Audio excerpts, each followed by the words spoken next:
bottle of liquid anesthetic. Today, a sense of how dangerous that drug is in the hands of amateurs, from Dr. Raymond Matthews. The anesthetist had already seen the video of Paul and Karla apparently assaulting Tammy Homolka Christmas Eve 1990. He testified a cloth was being held over her face, her neck was twisted, her chin was close to her chest. According to the doctor, that probably made it difficult for her to breathe. The anesthetic, 4 times more potent than ether, a common anesthetic, made her vomit into her lungs. Earlier, a police constable testified he saw red marks on Tammy's face. At the time, they were written off as acid burns from her vomit. Police ruled Tammy died from natural causes. But Matthews testified neither vomit nor the anesthetic could have caused the burns. To make his point, he took a bottle of the anesthetic, poured it onto his hands, and put it on his face as if it were aftershave. Matthews said some other chemical on the cloth could have triggered a reaction, but he'll never know. Police allowed all the evidence removed from the Homolka home that night to be destroyed 3 months later. A forensic toxicologist described another drug, one that was found in the tissue of both Kristen French and Leslie Mahaffy. It's called Halcyon, a kind of sleeping pill. Empty drug bottles were found in the Bernardo home. The pills had been prescribed for Karla. Halcyon was also detected in a water-filled test tube that was found in the Bernardo home. Bernardo's lawyer asked whether the test tube looked like something you would find in a lab or a vet clinic. The answer was yes. Colleen McEdwards, CBC News, Toronto. Sleeping pills before they died, and an expert testified an anesthetic given to Tammy Homolka may have helped cause her death. The Crown alleges Bernardo used Tammy's death to blackmail his ex-wife Karla into helping him rape and kill Leslie Mahaffy and Kristen French. Testified he conducted the special Halcyon tests on French's blood after police found a vial containing the drug in Paul Bernardo's home. Hall also told the court there were traces of 3 common cold medicines in French's system. Crown Attorney Sean Porter entered as evidence prescription bottles made out to Karla Homolka and Karla Bernardo. Court was told 2 of the prescriptions were for Halcyon, the 3rd another type of sleeping pill.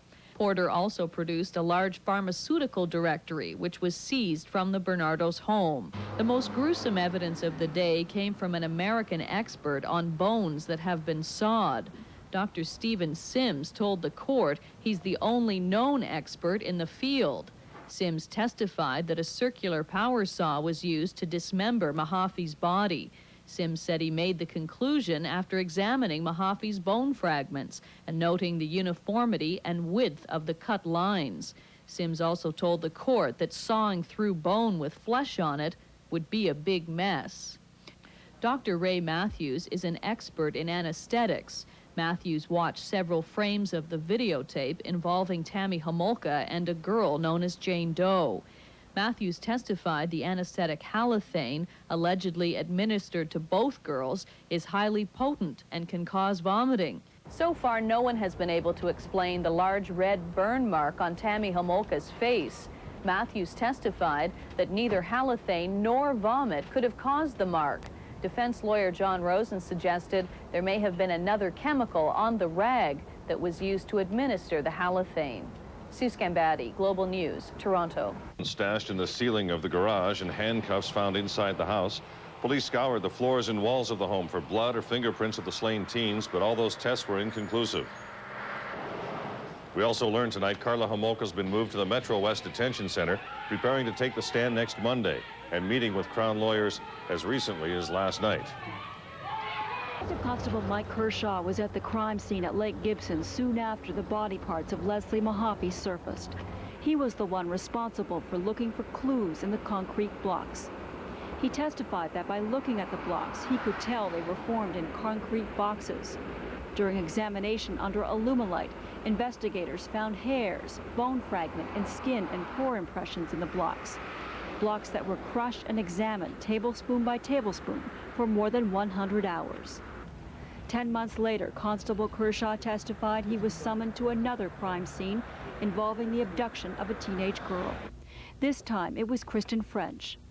Kershaw testified that he found a part of a fingerprint on a map in the parking lot of the Grace Lutheran Church.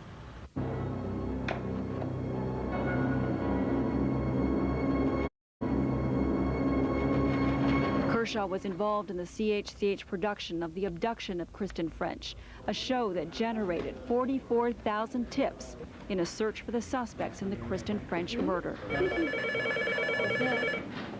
Kristen French hotline, may I help you?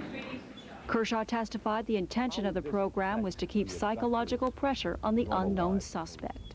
The only thing this guy cares about, the dominant offender cares about, is apprehension. The only thing he's afraid of is that he's apprehended. And that if he is watching, I want to tell him that you are going to be apprehended. It's just a question of when. February 17, 1993, a suspect was arrested in the murders of the teenage girls. That suspect was the accused, Paul Bernardo. Within days, identification officers moved in on the Bernardo home. They videotaped and photographed every room, every piece of furniture, anything they saw as possible evidence in this case. Kershaw testified that during the search of the garage, a 6-inch knife fell from the rafters. He told the jury the police collected a silver serving tray, portions of carpet, a stained quilt, and hypodermic syringes. On closer examination, they found a pharmacological guide underneath the bed, an unused portion of beaver lumber concrete in the basement. Kershaw testified when they smashed through drywall in the master bedroom, they found an electrical receptacle that led to the upstairs bathroom. Kershaw told the jury they did 3 types of intensive fingerprint examinations in the house, 2 that required them to wear masks and protective suits. After scouring every inch of wall and surface in the house, investigators were able to identify 14 fingerprints, all of which belonged to either Karla Homolka or Paul Bernardo. In Toronto, Lauren Sabrin, Channel 11 News. The jury was also told that Bernardo's former lawyer went into the house after the search and collected a rubber mallet, champagne glasses, a hope chest, and a bottle of Giorgio perfume. Constable Kershaw was asked why the police did not retrieve the items, and he testified the police were not aware of the relevance until after they saw the videotapes. A London, Ontario Use space-age chemicals, but a long, painstaking search of Paul Bernardo's St. Catharines, Ontario home in 1993 found neither sexually explicit videotapes nor fingerprints of 2 schoolgirls he's accused of raping and murdering. With more on today's testimony at the Bernardo trial in Toronto, CTV's Joy Malvin. It looked like a scene out of a science fiction movie. Police, armed with the latest in high tech, searched Paul Bernardo's St. Catharines home 2 years ago. Detective Michael Kershaw testified police used lasers and chemicals to highlight fingerprints. But Kershaw said they found only 14 identifiable prints. When prosecutor Tom Atkinson asked, were any of those prints Kristen French's or Leslie Mahaffy's, Kershaw replied, no, sir. They belonged, he said, to the people who lived in the home, the Bernardos. Kershaw testified police did everything but tear down the house looking for clues, even taking a jackhammer to concrete floors, searching, Kershaw said, on their hands and knees, finding what appeared to be blood in 2 areas of the basement floor. Court never heard whose blood it was. The prosecution maintains Mahaffy was dismembered in Bernardo's basement with a power saw. The jury was told police found a knife, hypodermic needles, and a blue vial containing Halcyon, a powerful sleep-inducing drug discovered in the Bernardo home. During the 71-day investigation, Kershaw testified police did not find the videotapes, which the Crown says were turned over by Bernardo's former lawyer Ken Murray last fall. It's crucial evidence, prosecutors say, show Bernardo and Karla Homolka raping the schoolgirls. She was convicted of manslaughter in July of 1993 and sent to Kingston's prison for women. Homolka has been transferred to a Toronto detention center waiting to testify against her ex-husband. Her credibility is key in this trial. Prosecutors say she was a battered wife.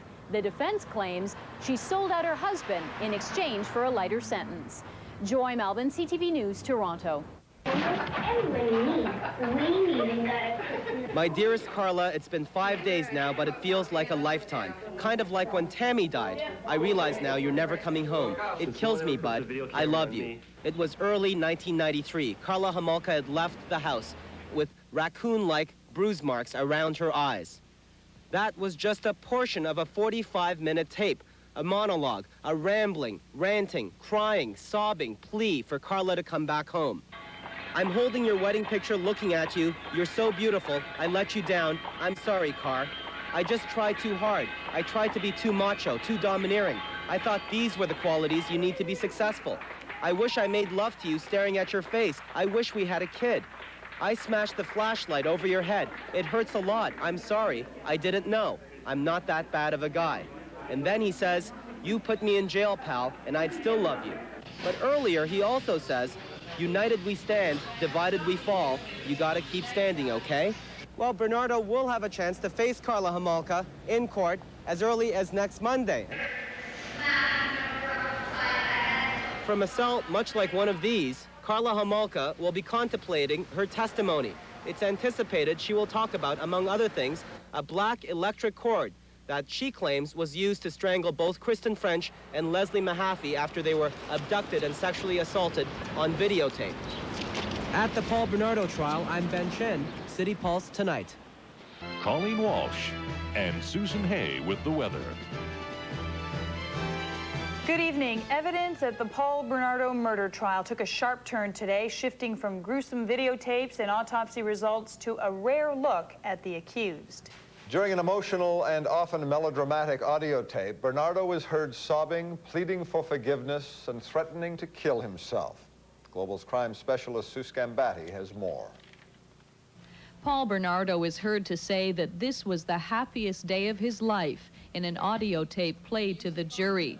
On the tape, he tells Karla Homolka, "We were a good team. We were the best team." Police found the 45-minute audio tape in Bernardo's music room when they searched his home for evidence. He repeatedly tells Homolka he loves her. "You're the most special person who touched my life, Karla. I love you more than Tammy." Throughout the tape, Bernardo is sobbing and pleading for Homolka to come back. He makes reference to being without her for 5 days. He says he is going to kill himself and go see Tammy. Then later he sobs, "Remember this, some things are worth dying for, and the only thing worth dying for is you, Karla." Bernardo says Homolka can throw his body in a ditch because she doesn't have much money. Bernardo says he could have messed you guys up, but chose this option, meaning suicide. "Kar, if you can ever forgive me for the terror and the hate and the pain that I've caused you, I'll be eternally grateful." Court has heard Homolka left Bernardo in January of 1993 after she suffered a vicious beating. Bernardo says, "I smashed the flashlight against my own head. It hurt a lot. I'm sorry. I didn't know." Throughout the tape, music is heard in the background. At one point, Bernardo sings along with the Guns N' Roses song Patience, which was their wedding song. He calls Karla his snuggle bunny and says he is lonely and hurt and he misses her. "Give me a second chance. Nothing can be over that fast. Nothing can go from total submissiveness to that's it." The judge told the jury that Karla Homolka will take the stand on Monday. She was moved this week from the Kingston Prison for Women to the Metro West Detention Center. Sue Scambatti, Global News, Toronto. Lawyer at the time and a moving crew. They rounded up everything Bernardo wanted taken from the home. But even after the move was finished and the search by police was complete, the very thing prosecutors say Paul Bernardo used to kill his alleged victims was still inside the house. Lengths of black electrical cord. They were visible in a police video of the home lying on the basement floor beside a shop vac. Under cross-examination, Detective Constable Michael Kershaw admitted the cords were left behind. They only became significant, he said, when information came to light later.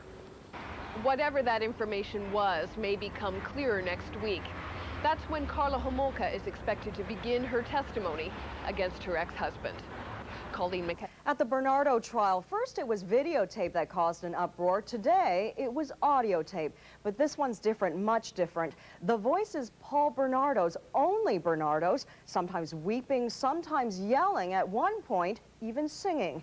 The tape was seized from Bernardo's home after his arrest and sheds more light on his bizarre relationship with his ex-wife, Karla. CTV's Joy Malbin reports. From wedded bliss to this in just over 6 months. Prosecutors say Karla Homolka was badly beaten by Paul Bernardo, leaving him January 5, 1993. Days later, a sobbing Bernardo threatens to kill himself on an audio tape. The jury heard Bernardo plead to his wife, "Some things are worth dying for." Words prosecutors say Homolka will testify a defiant Kristen French told Bernardo before being strangled. In a reference to the alleged beating, Bernardo says, "I smashed the flashlight against my own head. It hurts a lot. I'm sorry. You put me in jail, pal, and I still love you."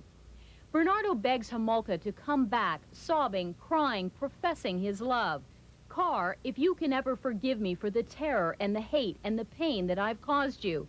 I tried to be too macho, too domineering. My time's up. I'm going to see Tammy." Prosecutors say the couple drugged and raped Homolka's baby sister, Tammy. She died choking on her own vomit Christmas Eve, 1990. At one point, Bernardo laughed, listening to himself sing a love song to Karla. Debbie Mahaffy, the mother of one of the murdered girls, simply rolled her eyes and walked out. Joy Melvin, CTV News, Toronto.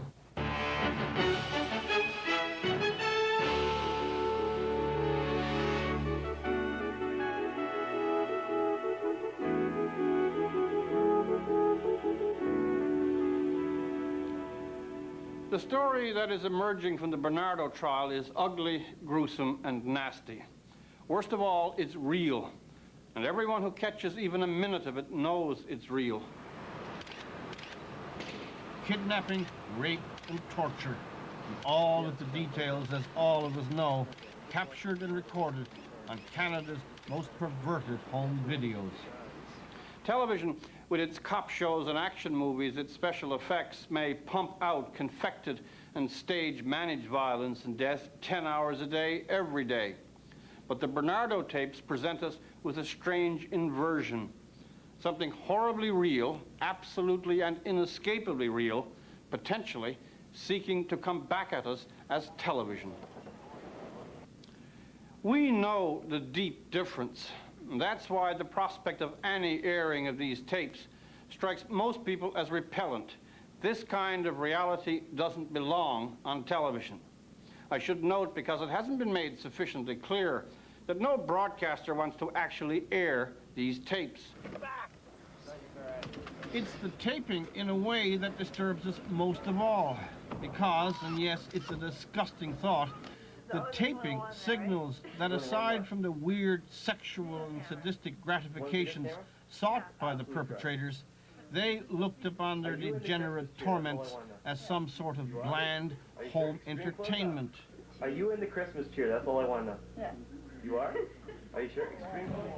They were stocking their video library. Tape the wedding, tape the rapes, tape Christmas at the in-laws, tape the unconscious sister of the newlyweds. The videotapes alert us to how viciously casual and eerily recreational was the manner in which these depravities were undertaken.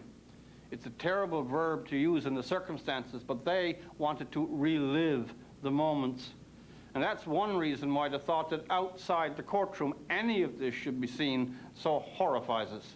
None of us, in however distant a fashion, wants to share a screening with these two. Outside the courtroom. Inside the courtroom is an entirely different business. The first great question to be answered by the trial of Paul Bernardo is naturally that of his guilt or innocence. The second question is one left over from a previous closed proceeding, whether the deal struck by the prosecution with Karla Homolka was just. Karla Homolka pleaded guilty to manslaughter and is eligible for full parole in 1997. In return, she has agreed to testify against her estranged husband. It is a question in the public interest whether that arrangement matches her complicity in the crimes committed. And the public's judgment of whether it does or it does not is directly related to full access in the courtroom to the evidence presented to the jury. We may agree outside the courtroom, as primetime news has done, to limit or compress the relay of news from the trial. But to judge what is necessary to be told, it is necessary to see and hear all that is to be seen and heard.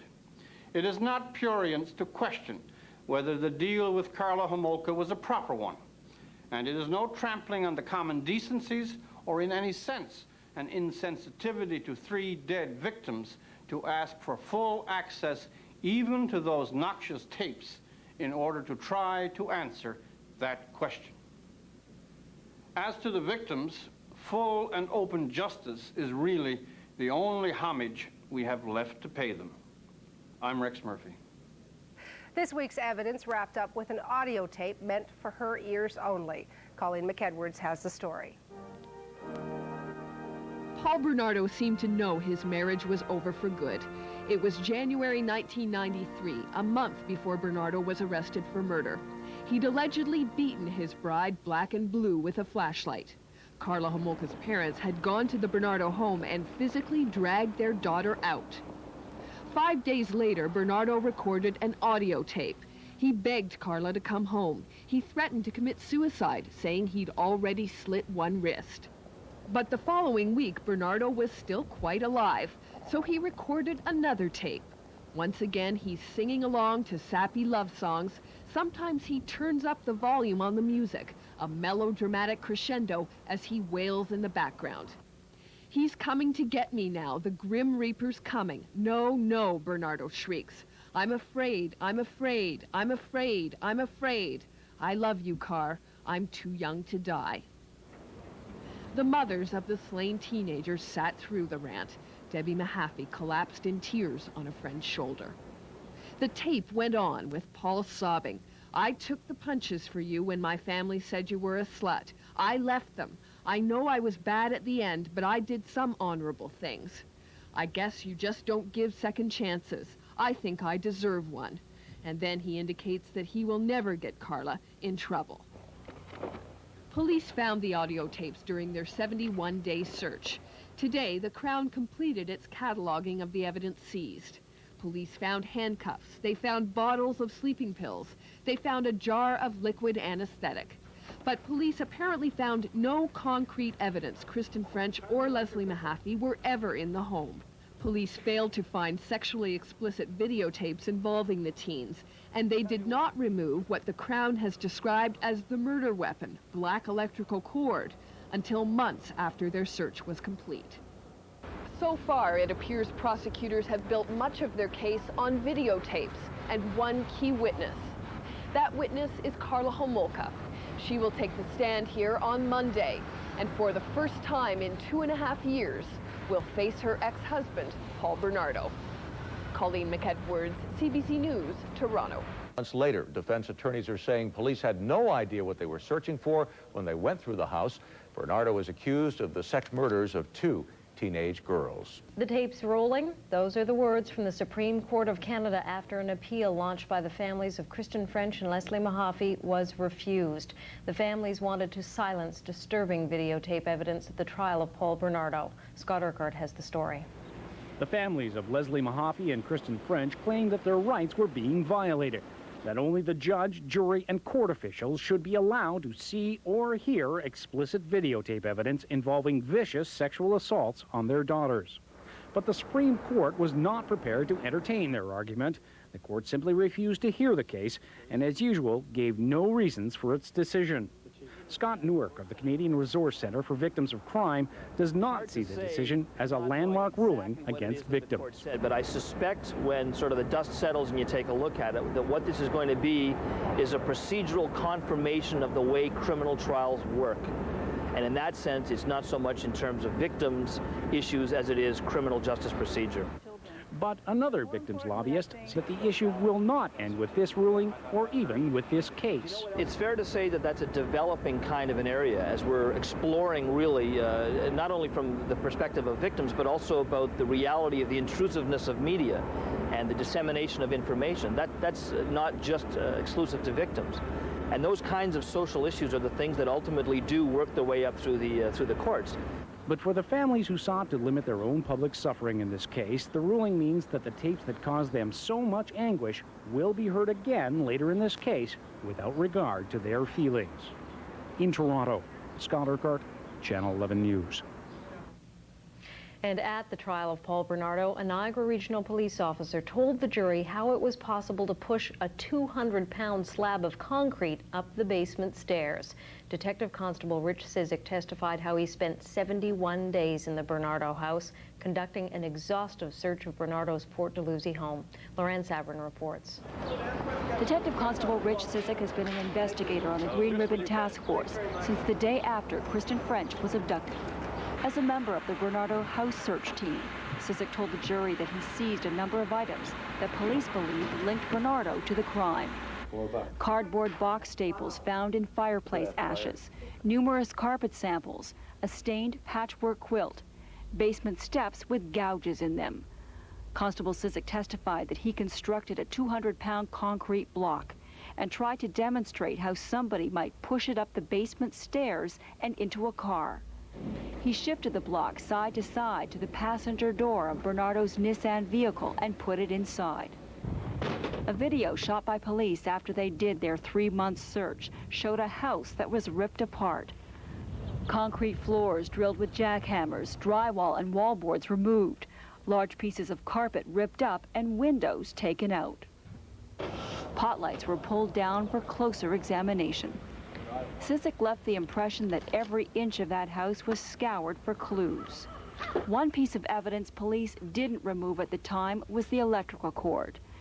The Crown says Bernardo used that electrical cord to strangle Kristen French and Leslie Mahaffy. Police removed that cord from the house more than 6 months later. Bernardo's lawyer, John Rosen, pointed out that when his personal property was removed from the house days after the search ended, the electrical cord wasn't taken, and Cizik agreed that it was still sitting in the basement when police went back in. 2 other experts from the Center of Forensic Sciences told the jury that the styrofoam and black paint in the concrete blocks used to encase Leslie Mahaffy could have come from the Bernardo house. The trial resumes Monday when Karla Homolka, Bernardo's ex-wife, takes the stand. She was there during the abductions and killings of both girls. She's expected to be grilled for weeks on what she knows about their murders. In Toronto, Gets in Your Eyes and Patience by Guns N' Roses. Again, he hints at suicide and howls, "Car, he's coming to get me now. The Grim Reaper's coming. I'm too young to die." Detective Constable Richard Cizik is the officer in charge of all exhibits, including the audio tapes. Earlier, Cizik testified that it was physically possible for a lone male to move a concrete block up Bernardo's basement stairs. Cizik said he successfully experimented with a 215-pound concrete block, similar to the one that encased Leslie Mahaffy's torso. The court also heard about a mysterious 911 call that was made from the Bernardo home on August 10th, 1991. Emergency dispatcher Kathleen Skelton testified a woman reported that a patient was pulseless and not breathing. 4 minutes later, Skelton said the same woman called back to say she panicked and the person she requested assistance for was fine. The trial was adjourned until Monday when it enters its most dramatic phase. Karla Homolka will begin testifying against her ex-husband. It's the first time the couple will come face to face since she left him more than 2.5 years ago. Sue Scambatti, Global News, Toronto. 911 operator Kathleen Skelton testified that she received a frantic phone call from Paul Bernardo's house in August of 1991 that someone had no pulse. The caller then phoned a few minutes later to say the person was fine. The court also heard about 2 videotapes Bernardo rented at the time teenager Kristen French was allegedly being held captive. Receipts show that Bernardo rented Angel Heart, a violent erotic film, and Criminal Law, a movie about a well-groomed serial killer named Martin Teal. At the time of his arrest, it was reported that Bernardo had legally changed his surname to Teal.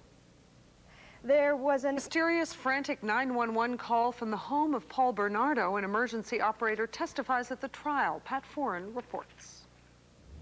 911 operator Kathleen Skelton testified that on August 10th, 1991, she received a frantic call from Paul Bernardo's Port Dalhousie home. It was 3:30 in the morning, and a female caller said someone had stopped breathing and was without a pulse.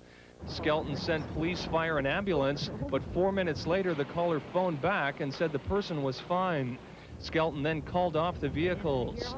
The Crown says that during the summer of '91, Bernardo and Homolka drugged and assaulted a teenager known only as Jane Doe. The court also heard a second audio tape made by Paul Bernardo 1 month before he was arrested by police. On the tape, played in court, Bernardo says he is about to kill himself, saying, "The Grim Reaper's coming. I'm afraid. I'm too young to die." Bernardo begs Karla for forgiveness, saying, "I know I was bad at the end." He says, "I've always been a very bad bastard, very bad person." The court also heard about 2 movies Bernardo rented at the time the Crown alleges Kristen French was being held captive. Receipts show Bernardo rented Angel Heart, a violent erotic film. He also rented Criminal Law, a movie about a well-groomed serial killer named Martin Teal. Sometime after watching the movie, Bernardo legally changed his surname to Teal. The trial will take the day off tomorrow as both sides prepare for the Crown's key witness, Karla Homolka. She takes the stand on Monday. It will be the first time Homolka and her ex-husband come face-to-face in almost 2.5 years. Pat Foran, BBS News, Toronto. By yourself or with someone else? Homolka, someone else. Houlihan, who was that? Homolka, Paul Bernardo. Homolka was asked how the 2 schoolgirls were killed. She said Paul strangled them with a black electrical cord. Houlihan, how do you know? Homolka, I was in the same room watching. Homolka said she was also responsible for the death of her sister Tammy and sexual offenses committed against Jane Doe. Both incidents were considered in Homolka's sentencing. The former Mrs. Bernardo told the court her lawyer got her the deal because she said, "I would cooperate fully with the authorities, be a Crown witness, and tell the truth." Justice Patrick Lesage stopped the court today to address the jury about Homolka's credibility. He said it is a natural inclination for one to lessen their own involvement and point the finger at another. Homolka told the court her fairy tale romance with the accused gradually turned sour 2 months after they met. She says he started to beat her and threaten her and talk about finding sex slaves. Homolka said she learned about the knockout drug halothane while she worked at 2 St. Catharines veterinary clinics. When asked why she left the first clinic, she said, "I didn't like the way the vet was treating the animals." Homolka said Bernardo asked her to pose for Polaroid photographs, one showing her handcuffed, gagged, with a rope around her neck, and Bernardo holding a knife to her head. At this point, Homolka's parents and sister Lori left the courtroom. Homolka went on to say that Bernardo started using a dog choke collar on her and eventually a black electrical cord. When asked why she didn't tell anyone, Homolka said she was afraid of him, but that she still loved him and hoped he would change. Homolka said she was first drawn to Bernardo's magnetism and that he had a way with words. In fact, she says when she first met Bernardo at a Scarborough pet convention, she knew she was going to marry him. With more on Karla's first day, here's Pat. Thanks, Tom. Well, it was the moment trial watchers were waiting for, the reunion of Paul Bernardo and Karla Homolka. And while they did glance at each other this morning and looked eye to eye, the rest of the day was spent stealing glances at each other. Karla Homolka appeared plain and wore little or no makeup. Most of the day, she looked straight ahead at Crown Prosecutor Ray Houlihan. During questioning, she was polite, well-prepared, and eager to answer. Bernardo stared at his ex-wife most of the day, while she would sneak quick looks at him while he was taking notes. Today, Homolka told the court that 1 pair of handcuffs seized from the Bernardo home were hers. She owned them before she met Paul Bernardo and used to wear them on her jacket. She said when she was younger, it was her dream to become a police officer. Homolka is being taken to court in a paddy wagon from the Metro West Detention Center. Spectators started lining up for the trial at 9 o'clock last night. Many wanted to see firsthand the couple's reunion. There are no more tickets available to the public. There will be no reissuing of tickets. With only 100 seats available for the public, more than 100 others were turned away. One man was overcome by the heat and collapsed. He was rushed to hospital by ambulance. The court saw a number of cards and letters that Karla Homolka wrote Paul Bernardo early in their relationship. On them, she refers to herself as the little fantasy girl. She calls him the big bad businessman. Pat Foran live with Tom Hayes. Now back to Tom and Kate. Spontaneous. Some of her answers sound like they have been practiced over and over again. Colleen, thanks. Tomorrow we should get into the death of Tammy Homolka, and then it remains to be seen how long the defense spends cross-examining her. Thank you, Sue. Thank you. Global Sue Scambatti at the Bernardo trial. Today that people began lining up outside the court early last evening. The courtroom only holds 118 public seats, and by 2 a.m. there were well over 100 people in line. Even those who were turned away said they'd be back to try for a seat for Karla Homolka's later testimony. In anticipation of more lineups, police erected a series of barriers outside the courthouse this afternoon. Her plea bargain and her role in the French and Mahaffy killings. She says, "My lawyer negotiated a plea resolution agreement with senior officials of the Attorney General's ministry that allowed me to plead guilty." Crown Attorney Houlihan asks her about the sentence. Homolka, 12 years total. "I would be a Crown witness and I would agree to tell the truth." Houlihan asks her if she shares complicity in the death of her sister Tammy.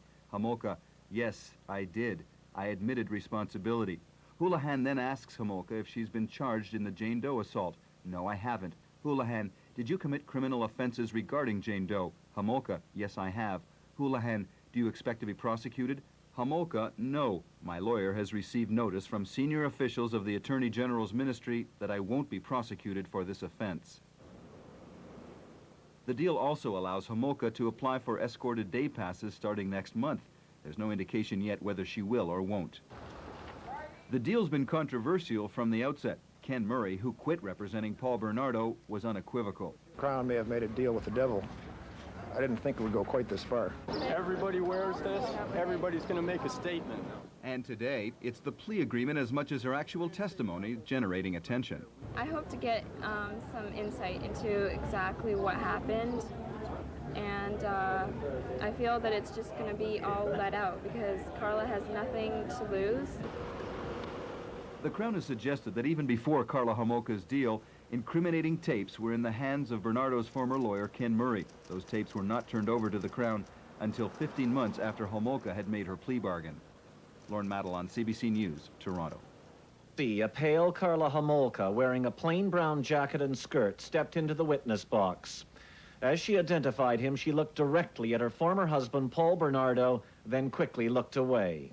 A few minutes later, questioned by prosecutor Ray Houlihan, Karla Homolka spoke of schoolgirls Leslie Mahaffy and Kristen French.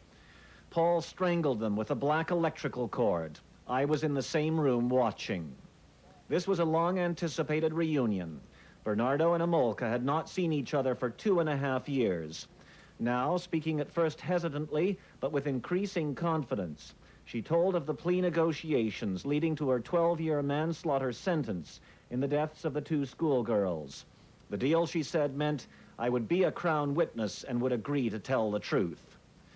As the jury closely listened, she described a more or less normal Canadian childhood and teenage years until she met Bernardo. She was 17. The same night they met, she said, she and Bernardo were intimate for the first time. While Homolka testified, an impassive Bernardo scribbled notes.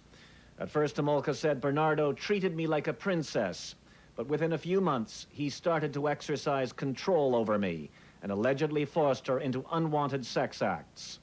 The court saw 18 photographs taken in February 1988, only 4 months after they first met. In one, Homolka and Bernardo are having intercourse. He has a cord around her neck. Homolka said it was like he's choking me and he's holding a knife at my head. Other photos were also shown in which a naked Homolka is wearing handcuffs.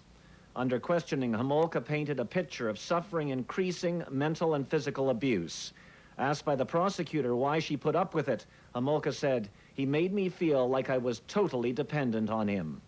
She even bought a dog collar so Bernardo could put it round her neck when they were having sex. The judge has cautioned the jury about Karla Homolka's testimony. Mr. Justice Patrick Lesage said, you should remember she's involved in these crimes.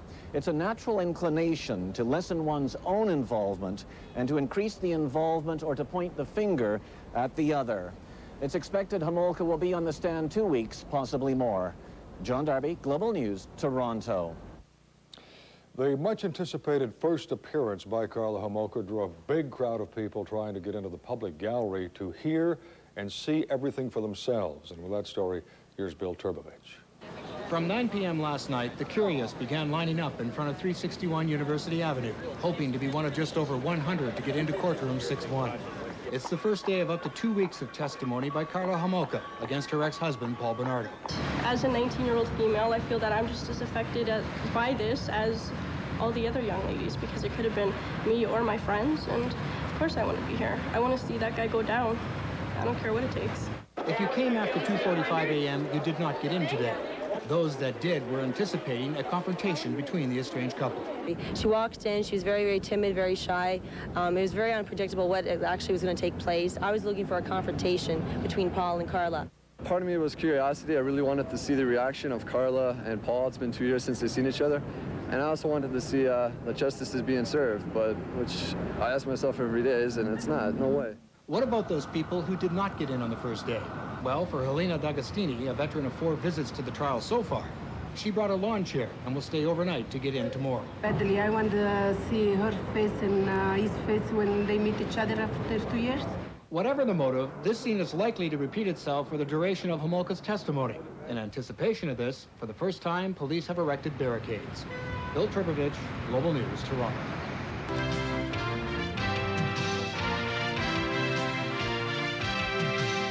The CTV News. Sitting in for Lloyd Robertson, here is Sandy Ronaldo. Good evening. It was a stunning, jaw-dropping day in a murder trial that's had more than its fair share. The day Karla Homolka took the stand against her former husband, Paul Bernardo. It was their first face-to-face meeting after 2.5 years apart. She started slowly, the judge imploring her to speak up. But once she got going, the court heard a sordid summary of sex abuse, murder, and control. The Crown is counting on Homolka's help in its case against her ex-husband. And what she had to say today was frank and disturbing. With more on Karla Homolka's testimony, here's CTV's Joy Malbon. In just 2 years, Karla Homolka went from being a blushing bride to a convicted killer, shocking a Toronto courtroom when she calmly admitted she was guilty of murder in the sex slayings of teenagers Kristen French and Leslie Mahaffy. In the home she shared with her then-husband, Paul Bernardo, Homolka testified. Paul strangled them with a black electrical cord. Crown Prosecutor Ray Houlihan asked, "How do you know?" Homolka, "I was in the same room, watching." Houlihan continued, "Who confined Leslie Mahaffy, sexually assaulted her, and disposed of the body?" To all 3 questions, Homolka replied, "Both Paul and I did." Who kidnapped, confined, and sexually assaulted Kristen French and disposed of her body? Homolka, "Both Paul and I did." Finally, Houlihan asked, "Who destroyed the evidence?" Again, Homolka replied, "Both Paul and I did." The Homolka family, Sister Lori on the left, Mother Dorothy, and Father Carl came to court to support their daughter. They heard Karla describe how Bernardo treated her like a princess, like I was the only girl in the world. He just totally swept me off my feet. But the fairy tale turned sour. Homolka testified Bernardo began beating her within months of their courtship. She testified that at 17, she became his sex slave, performing sex the way he wanted it, even using a dog's choke collar during intercourse. It was tight, she said. Sometimes I had to ask him to let up because I couldn't breathe. Homolka says Bernardo convinced her to pose for sexually explicit color photographs. In one, the couple is photographed having sex. A cord is around her neck. Bernardo is holding a knife to her head. Over and over again, the Crown asks why she stayed with Bernardo for all those years. He's got this magnetism about him, she said. I was afraid of him, but I still loved him. She says that she was motivated by her actions to please Paul Bernardo, and that he wanted her to do certain things, and she did what he wanted her to do. But we have to also ask ourselves, did she enjoy it as well? From the prisoner's box, Paul Bernardo stared at his ex-wife, sometimes laughing at the evidence, the cards and the love letter she sent him. Karla at first refused to look at the man she said charmed and controlled her. In the end, it's her word against his, and the jury will have to decide who they believe. Joy Malbon, CTV News, Toronto. As you know, Karla Homolka is serving a 12-year prison term, having made a deal with the Crown, a deal to plead guilty to manslaughter in the deaths of Kristen French and Leslie Mahaffy. Justice Patrick Lesage today cautioned the jurors about evaluating Homolka's evidence and cautioned them about the deal. I asked CTV legal analyst Alan Young why he did that. In law, this is known as a vetrovec warning. It's incumbent on the judge when an accomplice takes the stand to warn the jury to exercise extreme caution when they assess that witness's credibility, because that witness has the taint of complicity, may have an incentive to lie. So it's not unusual that he instructed the jury. What is unusual is that he did it at the beginning of her testimony and not at the end of the case when he charges the jury on the relevant law. As a point of law, is a deal a deal? In most cases, a deal by definition cannot be rescinded. Why would anyone enter into immunity deals if they could be rescinded? Now, it may be regrettable in this case, but because it has senior Crown approval, it would be an abusive process to turn back the clock and try to re-prosecute her. We know that the Crown spent a great deal of time working with Karla Homolka, preparing her for today. Was that evident in any way in her testimony? Most definitely. She appeared as one of the most well-prepared witnesses I've seen in a criminal trial. Whether or not she's been scripted or coached will be a matter to be determined in cross-examination, but she was very coherent and well-prepared. And did she appear nervous at any point at all during the day? No, quite frankly, she gave her testimony in a very straightforward manner. And what can we expect to see tomorrow? Tomorrow we'll get into the incidents surrounding Tammy Homolka's death, and then the Crown will proceed chronologically through all the other events leading until the arrest of 1993. All right, Alan, thank you very much. Thank you. Spring break in Florida. Homolka said 1 month after Tammy's death, Bernardo brought home an unidentified girl and told Homolka to stay upstairs. It was then that she decided she didn't love him and didn't want to marry him. Homolka is serving a 12-year prison sentence in exchange for her testimony. Bernardo is being tried in the murders of teenagers Kristen French and Leslie Mahaffy. Lori Lasowski, Channel 2 News. First News with Mike Anscombe, Susan Hay with the weather, and Bob McAdory with entertainment. Good evening. A hushed courtroom heard the details of the final minutes of Leslie Mahaffy's life today. It was the third and most gruesome day of testimony for Karla Homolka at the Paul Bernardo murder trial. And it was also an especially trying day for Debbie Mahaffy, Leslie Mahaffy's mother. We caution you that parts of the following report are rather disturbing. And with details, our crime specialist, Sue Scambatti. Debbie Mahaffy cried throughout the Homolka testimony. Homolka, speaking in a flat tone and sometimes shaking, told the court that Mahaffy was blindfolded while she and her ex-husband sexually assaulted her. She said that after the sexual assault, Bernardo began questioning Mahaffy to see if she could identify him. Homolka said Bernardo began beating the girl, who kept promising not to tell. She said that at one point, Mahaffy cried out that she wanted to go home and see her little brother again. Homolka said that Bernardo finally decided to kill the teenager. She said that she asked him to reconsider, but he wouldn't. Homolka said that she gave Mahaffy a sleeping pill and a teddy bear to hug just before Bernardo strangled the unconscious girl with a black electrical cord. Earlier today, Homolka was questioned closely by the Crown about her behavior on a video shot just 2 weeks after the death of her younger sister, Tammy. In the tape, which had previously been shown to jurors, Homolka is seen having sex with Bernardo while playing the role of her dead sister. At one point on the video, Homolka says she felt happy and proud when she watched Bernardo take Tammy's virginity. When asked why she would make such a statement, Homolka replied that she was trying to make the video good for Bernardo, that she was trying to please him. Yesterday, Homolka testified that she helped Bernardo drug and sexually assault Tammy on Christmas Eve, 1990. The teenager choked on her own vomit and died a short time later in hospital. Sue Scambatti, Global News, Toronto. CBC Evening News with Bill Cameron. Good evening. At the murder trial of Paul Bernardo, the story of the killing of Leslie Mahaffy from an eyewitness and an accomplice, at least Karla Homolka, Paul Bernardo's former wife.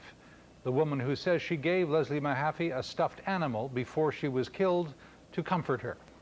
Our reporter at the courthouse is Colleen McEdwards. Colleen?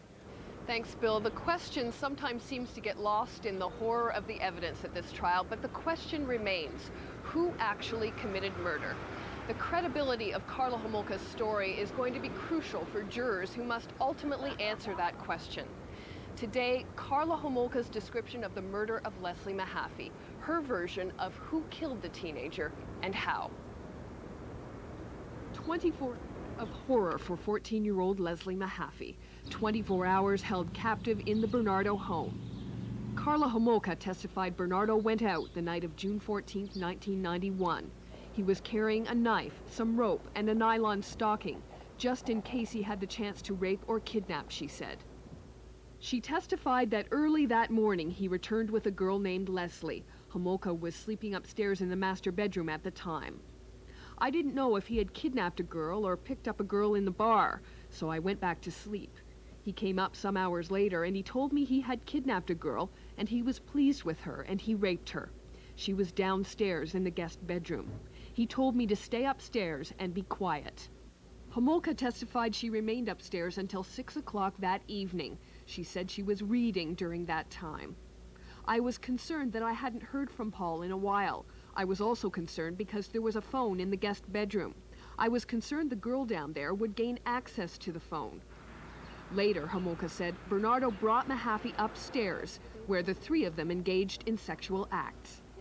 Leslie seemed intoxicated, and she also seemed like she was off in some other place in her mind. Paul asked her how old she was. Did she like school? She said she liked to be with her friends. She talked about her little brother. She said she was close to him and wanted to see him again. Then, in a quavering voice and fighting back tears, Homolka described Mahaffy's murder. She said Mahaffy promised never to tell if Bernardo let her go. He thought she was lying. He started to beat her on her back and shoulders. She was crying. She was cringing. She said she'd tell her family she was with a friend. Leslie's mother leaned forward in her seat in the courtroom and sobbed violently. Homolka continued. Paul said she had to be killed. I asked him to reconsider. He said, would you rather I went to jail for 25 years, and do you want to go to jail? Then a clearly upset Homolka said, I asked if we could at least give her a sleeping pill before she was killed, because I didn't want her to feel any pain.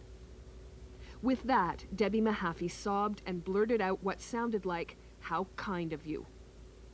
Crown Attorney Ray Houlihan went on, asking how Leslie reacted. She was lying on the floor, Homolka said, and she was scared, and I gave her a stuffed animal. I told her it's okay, and she fell asleep. What was that stuffed animal? Houlihan asked. It was Bunky, Homolka answered in a tiny voice, the white teddy bear Paul had given me for our first Christmas together. Then Homolka said Paul got a black electrical cord from the basement. He knelt over Mahaffy's body and strangled her. The couple was married on the same day Leslie Mahaffy's body parts were found.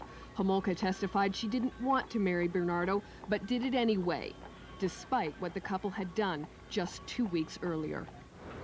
Homolka also described how Leslie Mahaffy's body was dismembered and encased in concrete. She testified that Paul Bernardo did that she told him she couldn't do it because it would have made her sick. Bill? Colleen, thank you. It says Paul Bernardo planned to kill a young waitress he was attracted to, but the plot was interrupted when Bernardo's friends arrived at his house unexpectedly. That woman was never attacked. Testimony today that Paul Bernardo targeted a third young woman for rape and murder. Bernardo's ex-wife, Karla Homolka, told the court today that Paul Bernardo stalked a woman who worked at a St. Catharines bar, followed her home, and peered into her window, but his plans to attack the woman were interrupted. Bernardo is accused in the rapes and murders of two St. Catharines teenagers in 1991 and 92. Accused murderer Paul Bernardo told a packed courtroom about another murder that almost happened. But as Karla Homolka told the court, her then-husband's plans to rape and kill a local bartender were foiled when guests unexpectedly stopped by their St. Catharines, Ontario home. And in another turn of events, Homolka told the court how her bookkeeper husband maintained a lavish lifestyle. Karla Homolka said that she, Bernardo, and another friend would smuggle cigarettes from the U.S. about 5 times a week. Paul Bernardo is on trial right now for the sex, tortures, and murders of schoolgirls Kristen and Leslie Mahaffy. His ex-wife is expected to wrap up her testimony by the middle of this week. All week. Paul Hunter, CBC News, Toronto. And Karla Homolka testified that Kristen became defiant on the last day of her captivity. Homolka said that Bernardo was hitting her, but she wasn't crying. Homolka said that Kristen had this look on her face as if she was totally sick of the situation, and when she did that, Bernardo said he was going to kill her. Nancy. Ron, also there was testimony heard today about stalking other potential victims. What did Homolka say about that? A chilling story. Earlier today, Nancy Homolka said that Paul Bernardo stalked a woman who worked at a St. Catharines restaurant, and that he followed her home so he could find out where she lived. He would go back at the nighttime to watch her undress through the window. On one occasion, he videotaped her. That videotape was actually shown in court today. She said that he had planned to, he wanted to go back, break into the house, rape the woman, and murder her. On a weekend, some friends came to visit Bernardo, and he was terribly upset, Homolka said, because that was the night he had planned to commit those crimes. All right, Ron Ozawa, thanks for this. Okay. Home as a sex slave. At her ex-husband's double murder trial today, Homolka also testified that Bernardo planned one night to rape and kill a bar waitress he'd stalked and peeped at, but shelved the scheme when friends unexpectedly visited. Reporter Loran Sabrin is standing by live now outside the courthouse in Toronto, and we warn you that what she has to say may be disturbing. Loran, first of all, can you tell us the latest developments? Now, Connie, what they went through today was the abduction, and up to the final hours of Kristen French. We haven't gotten to her murder yet. But what we did hear was that Karla Homolka testified that the plan was to abduct a girl who went to Holy Cross High School. She said when Bernardo saw Kristen walking down the street, he pulled into the parking lot of the Grace Lutheran Church. Homolka said her job was to yell out the window that she needed directions, and when Kristen was standing at the open door, Bernardo came around the other side and pushed her in. Homolka said Kristen was stabbed in the left shoulder as she was pushed in the car, and once inside she was warned by Bernardo that he had a knife and that he would use it. She said when Kristen was in the car that Homolka grabbed her hair. She was told to be quiet, that she didn't scream, that she whimpered, and she also testified that they drove out of the church parking lot at the most direct route to Port Dalhousie, and was brought to the Bayview Drive house. After that, then, Loran?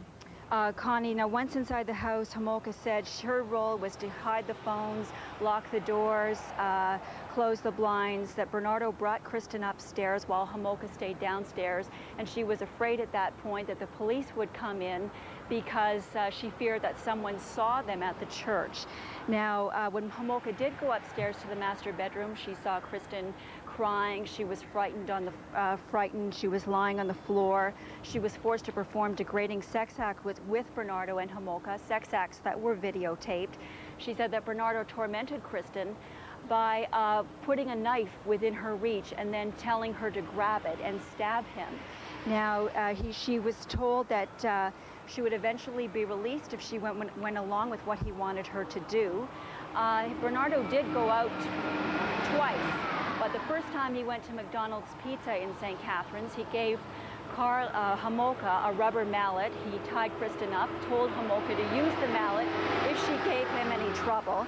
Now, Homolka was asked why she didn't let her go. She said she was scared because she was so involved, that she pictured Paul coming in and seeing the two of them coming down the stairs and freaking and killing them. All right, Loran, thank you very much. Karla Homolka returns to the stand. In French, CFTO's Tom Hayes. The video was shot early this morning at the Metro West Detention Center, where Karla Homolka is being held in custody. It shows a handcuffed Homolka being escorted to the paddy wagon by two prison guards. In court today, Homolka spoke of Thursday, April 16th, 92, the day Kristen French was kidnapped. She told the court they drove past Holy Cross Secondary School and spotted Kristen French walking home. Seconds before Kristen was kidnapped, Homolka said, "He was very, very excited. I just felt dead inside." Homolka said she asked Kristen for directions. When the 15-year-old schoolgirl walked to the car, Homolka opened the door and pulled out a map. She said Bernardo, holding a knife, came up behind Kristen and said, "You're coming with us." Homolka said Kristen fought back but did not scream. She called him a bastard and he pushed her into the car. I quickly grabbed her hair to hold her down. Homolka said Kristen and Bernardo spent several hours in the master bedroom before she was called to join them. She said Kristen was given alcohol and later sleeping pills. Later, Kristen watched a plea from her father. Homolka, "I was numb. I was just waiting for the police to come to the house. I couldn't believe it." She was asked why she didn't let Kristen go when just the two of them were left in the house. Homolka, I was too afraid of what Paul would do, also because I helped kidnap her, confine her, and sexually assault her. Homolka also said that Bernardo put his knife on the floor and dared Kristen to use it on him and escape, but the schoolgirl didn't try. Homolka also said that because the 15-year-old wasn't blindfolded, she knew Kristen was going to be killed. Earlier today, the court heard of another young woman who was stalked by Bernardo. Homolka said she worked in this St. Catharines restaurant called Red Hot Chili Pepper and that Bernardo had followed her home several times. She said he planned to break into her house, rape her, and kill her. However, Bernardo's friends paid him a surprise visit one night, the night he was planning the attack. Karla Homolka was also asked how they maintained their lifestyle since Bernardo was unemployed. Well, she said Bernardo and his good friend used to smuggle cigarettes from Buffalo at least 5 times a week. Tom Hayes reporting live from the trial. Back to Kate and Tom. Thank you, Tom. Trial.